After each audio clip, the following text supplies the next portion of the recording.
Hi, I'm Andrea, and I am currently in my second year of a Bachelor of Science, majoring in math and minoring in psychology. I'm here with one of our board members, David Keppler, and we're just trying to get a little bit of insight into the board and get to know the members a little bit. So to start off with, David, if you just want to tell us a little bit about yourself, your educational career, and then maybe your main area of expertise. You bet. Thanks, Andrea. So yeah, my name is Dave Keppler. Currently, I'm a certified financial planner with IG Wealth Management. So that's what I do on my day-to-day. My educational career would be high school at Jasper Place here in Edmonton, as well as I did a Bachelor of Arts at Concordia University, formerly known as Concordia College of Alberta, back in 2007.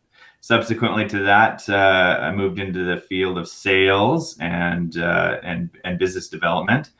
And further that, in 2010, I started a career as a financial planner with IG Wealth. In that process, I've done a number of certifications, including my CSC, which is Canadian Securities course, as well as my Certified Financial Planning designation. So fair bit of background on the both practical and applicable course studies for my work. And now currently I'm doing my MBA through Royal Roads University in Victoria.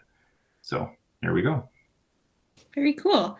So is there something so far in your career that has surprised you, or maybe something that's been a little bit unexpected? I think not so much surprising, but I guess eye-opening would be how applicable your general experience is to your working career. So having multitude of different experiences, whether it be volunteering, being on different athletic teams, individual experiences, how it all kind of cultivates maybe a little bit more of a, I guess, expertise that is more definable to what you're doing in your work.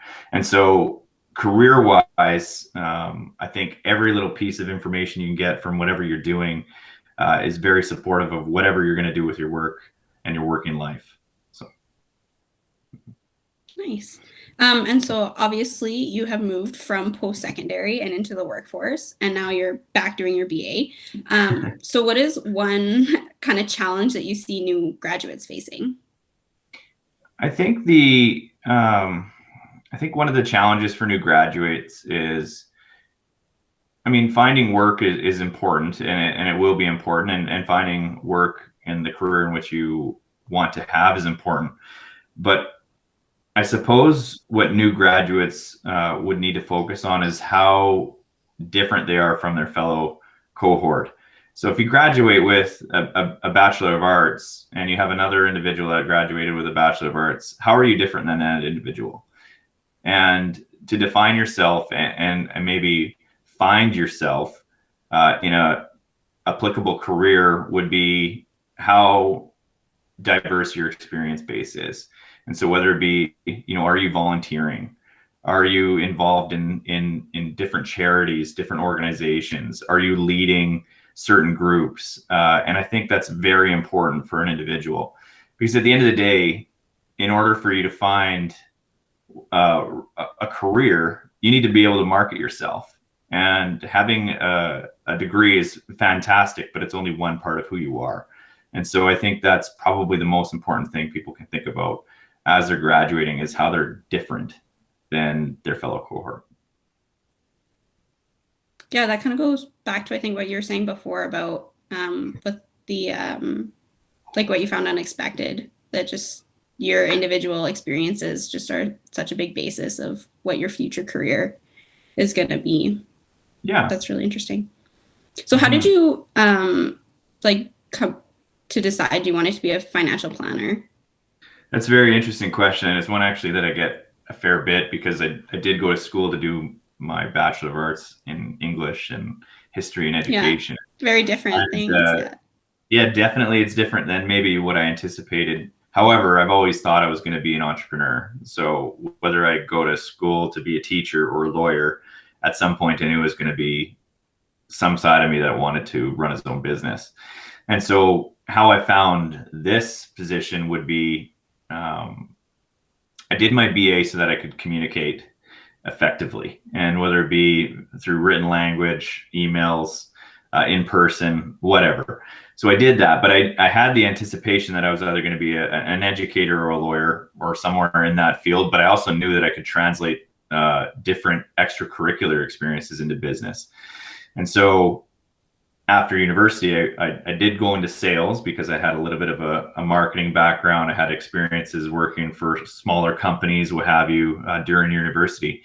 But then I went and decided to teach English overseas just to try and test myself on whether or not I wanted to be a teacher. And it turns out I didn't want to be. So not that I didn't enjoy the experience. I actually loved the kids. I loved the process of it, but I always found myself gravitating towards maybe the psychology of business.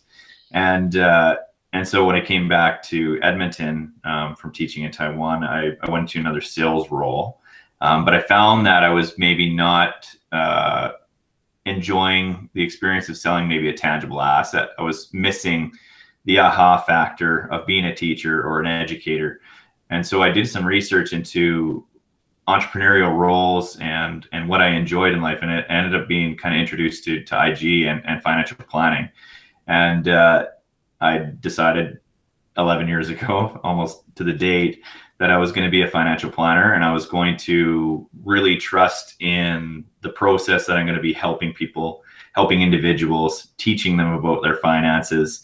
And so kind of organically and very fortunately, it's been a role that really capitalized on my education as a BA, my communication skills, my interest in helping and seeing defined changes in people's lives, and yeah, that's more or less how and why I became a financial planner. You wouldn't think that a person going into school to do a BA was going to go into a math-based career, but most careers in general are going to have a human element, and that human element is what maybe gravitated me towards this field. So cool. And so how, with being a financial planner, how does that help you as a Q board member? Like, is there kind of overlap there, or even just your experiences with people? Yeah, there's definite overlap, and I think part of it is, so to be a financial planner, you have to have an understanding of goals. You have to have an understanding of your vision of what you want to achieve financially, and the same thing translates to maybe in institutional level, where you have to have an understanding of the institution's goals, their mission, their vision, their values, and then you have to have maybe a capacity to understand where they're at right now from a financial perspective, and how we can get them to where they want to be. And so from a very fundamental level, sure, that's helpful on the board level, but I think more important would be experience, relationships, asking maybe hard questions. And I think that comes from anybody's experience, whether they be in a science field or whether they be in an HR field or what have you. It's about having maybe perspectives, asking hard questions, and trying to find the right solutions for the whole institutional, I guess, vision, if you will. Yeah, so just, trying to figure out what they want and helping them kind of get there with their goals. Yeah. And you can't underestimate the power of human connection. So I might not be the smartest person on the board. I know I'm not, but I might have a friend or an individual in my network that is. And so having those different human connections to introduce them to Concordia might be the biggest value that I've brought to the board itself. Not myself personally, but maybe the introduction to my network of individuals that actually want to give back and join the board as well. So. Right. And I guess, the basis of the board too is that human interaction. Like Concordia as an institute, it's not just a building, and it's, it's about the students, and it's about learning and education, and that all is human based too. It's not just all about the financial gain. Yeah, absolutely. I mean, Concordia itself and other universities they're creating individuals that are going to be, I guess, representatives of the university. And so if we want to have positive representatives of the university, it starts with the university itself. And then as a board, we have to ensure that again, back to that mission, vision, and values of the university are aligned with what we want to produce. And I think that's really important. Yeah, for sure. So what's one part of your job that not everybody knows about, or is a kind of behind the scenes activity that you do to be successful? Well, I think everyone thinks that to be a financial planner and a successful financial planner, you have to be very numbers based, very, very aware of the nuances of finance. And you do to some aspect, but the most important thing that an individual in my capacity can do is know people and be introduced to people and have a larger network. Because as I've always said, there's no sense being the smartest person in a room of one, because you're not going to be able to compel people to do and make decisions that they need to make for themselves. So it's about really networking, marketing, being connected, giving back, those social skills versus the maybe scientific skills or mathematical skills that really develop somebody into being successful. So nice. And so finally, what is something that you can do to help Q students?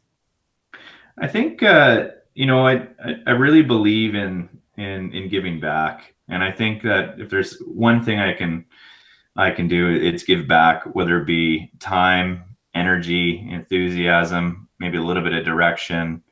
I like to think of myself as maybe a resource, especially for these young, brilliant minds that are leaving the university.